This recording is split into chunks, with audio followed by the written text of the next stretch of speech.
અમરેલીના નવા ખીજડીયા મુકામે ગુજરાત વિધાનસભાના નાયબ મુખ્ય દંડક કૌશિકભાઈ વેકરિયાના અધ્યક્ષ સ્થાને અને જિલ્લા વિકાસ અધિકારી પરિમલ પંડ્યાની ઉપસ્થિતિમાં જિલ્લા કક્ષા પશુપાલન શિબિર અને નિર્મળ ગુજરાત 2.0 અન્વયે ડોર ટુ ડોર કચરા કલેક્શન ઈ વ્હીકલ લોકાર્પણનો કાર્યક્રમ યોજાયો હતો.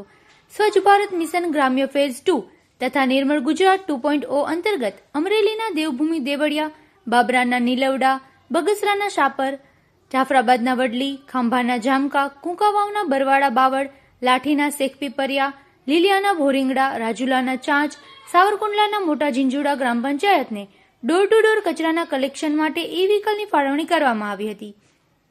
ઉલ્લેખનીય છે કે જિલ્લાની કુલ 51 ગ્રામ પંચાયતને પણ ડોર ટુ ડોર કચરા કલેક્શન માટે ઈ વ્હીકલ ફાળવણી કરવામાં આવશે. વિધાનસભા નાયબ મુખ્ય દંડક કૌશિકભાઈ વેકરિયાએ જણાવ્યું કે જિલ્લામાં પશુપાલન સતત વધે તે માટે સૌએ સહિયારા પ્રયત્નો કરવા જરૂરી છે. રાજ્ય સરકારે પશુપાલકોની ચિંતા કરીને વિવિધ સહાય યોજનાઓ અમલમાં મૂકી છે.